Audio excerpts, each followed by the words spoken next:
Le 10 avril, j'ai voté pour Yannick Jadot. Le 24 avril, j'ai voté contre l'extrême droite. Entendant le message de tous mes compatriotes, je dis que les difficultés sociales liées au pouvoir d'achat ne peuvent pas être combattues sans la sécurité géopolitique et économique d'une Europe puissante. La guerre en Ukraine explique pourquoi. Homme de gauche libre, je propose une autre voie que celle d'une union populaire dirigée par un mouvement dangereusement euro-réfractaire.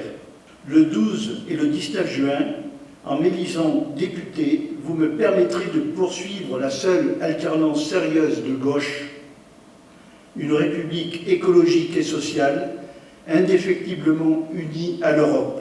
Je m'opposerai aux politiques de Emmanuel Macron, négligentes pour le social, je l'ai dit, pour le climat, complaisante avec les plus fortunés, les lobbies d'intérêt permissifs pour certaines pratiques cruelles vis-à-vis des animaux. Afin que chacun vive dignement, la gauche a fondé un ascenseur social républicain sur 3 piliers. Le premier, c'est l'école publique, du primaire à l'enseignement supérieur, universitaire et professionnel, ainsi que la formation continue. Le deuxième pilier, c'est l'hôpital public et la sécurité sociale, pour la santé depuis la naissance jusqu'au grand âge et aux soins de la fin de vie, et aussi pour l'inclusion des personnes en situation de handicap. Le troisième pilier, ce sont les revenus sociaux des familles et en cas de perte d'emploi et lors de la retraite. En raison du sous-financement de nos services publics, cet ascenseur social ne fonctionne plus. Cela accroît les inégalités des chances entre les enfants et l'inégalité de l'espérance de vie en bonne santé. Les entreprises multinationales et nos compatriotes les plus fortunés contribuent trop peu au budget de l'État. Député, je proposerai des textes de loi pour contrarier ces « chacun pour soi » irresponsables. La vénération immodérée pour l'argent a d'autres conséquences terribles. La destruction de la nature et le réchauffement climatique qui préjudicient aux humains les plus pauvres. Cela est indécent. L'urgence climatique, l'urgence sociale, l'attachement à l'Europe sont un seul et même combat. Ce combat, permettez-moi de le mener en votre nom. Trois rubriques importantes. La justice sociale, le pouvoir d'achat, la solidarité.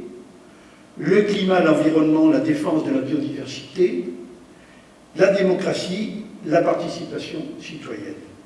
Et puis une priorité plus locale, vous le verrez. Pour la justice sociale, le pouvoir d'achat et la solidarité, j'interviendrai à l'Assemblée nationale pour la préservation des emplois, les droits sociaux, les retraites, l'assurance chômage, pour l'émancipation des salariés, pour bloquer bien sûr aussi toutes les mesures ultralibérales et antisociales actuellement projetées, pour défendre sans relâche le droit des femmes, l'égalité salariale, l'égalité dans tous les domaines de la vie, la lutte contre les violences, l'accès à la contraception et à l'IVG.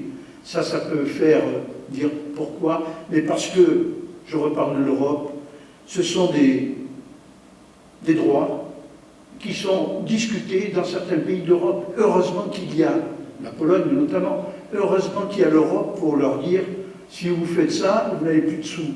Donc l'Europe, là encore, est capitale pour cela. Donc accès à la contraception et à l'IVG, ça, en France, on ne veut plus en entendre parler à contre-courant, par qui que ce soit.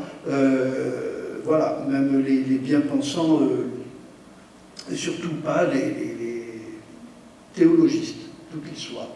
Pour une société véritablement inclusive, j'interviendrai à l'Assemblée nationale pour une société véritablement inclusive, il est indispensable de structurer dans toutes les villes une réponse adaptée aux situations de handicap, accompagnement scolaire, accessibilité des services publics, des transports, de la voirie, des logements, des emplois, de la formation professionnelle. Enfin, pour la justice sociale et la justice, la solidarité, pour une société réellement solidaire, le droit d'asile doit être réformé dans le sens d'un accueil digne et humain de tous les réfugiés, quelles que soient leurs origines ou leur appartenance sociale. Mon action visera à conforter les acquis sociétaux majeurs de ces dernières décennies, tels que l'abolition de la peine de mort et le mariage pour tous. Deuxième rubrique, le climat, l'environnement, la défense de la biodiversité. J'agirai pour une meilleure qualité de vie et que chacune puisse mieux respirer. La justice climatique devra être au cœur de l'action et d'importantes mesures prises dans le cadre d'une politique de ville ambitieuse, tout particulièrement en faveur de l'isolation thermique des logements et de la création d'îlots de fraîcheur. De façon urgente, il conviendra d'agir pour améliorer la qualité de l'air. Trop de nourrissons, de jeunes enfants, de personnes âgées ou fragiles atteintes de pathologies cardio-respiratoires souffrent aujourd'hui de la pollution. Cela passera notamment par la création de zones à faible émission, de parcs arborés, par le développement des transports en commun et des mobilités douces. Les coopératives, les épiceries sociales, l'économie locale et circulaire devront être favorisées en lien avec une agriculture bio accessible à toutes et à tous et non plus seulement aux seules catégories sociales favorisées. J'agirai pour redonner espoir et confiance en la politique. Pour défendre l'état de droit, il faut construire un vrai système parlementaire et combattre l'absolutisme présidentiel, l'intrusion des lobbies et des cabinets conseils qui obèrent sans cesse aujourd'hui les décisions politiques. Il conviendra de restaurer un véritable débat démocratique sur l'aménagement du territoire avec les collectivités territoriales par plus de décentralisation et davantage de moyens. Le Parlement devra peser fortement pour un contrôle des ventes d'armes et interdire celles-ci aux régimes autoritaires qui répriment leur population et les utilisent contre les populations civiles. Priorité sera donnée à l'hôpital public, aujourd'hui en grande souffrance du fait de l'absence de moyens suffisants. J'agirai pour la revalorisation effective des salaires et l'amélioration des conditions de travail, pour une santé et des soins de qualité accessibles partout et à toutes et tous. Priorité sera donnée également à l'éducation nationale, qui peine de plus en plus à recruter, supprime des postes, ferme des classes. J'agirai pour la revalorisation des salaires des enseignants, aujourd'hui sous-payés au vu de la moyenne européenne. Sur notre circonscription, j'agirai localement, de loin, partout, pour la poursuite de la construction du logement social manquant pour respecter la loi SRU dont je parlais tout à l'heure.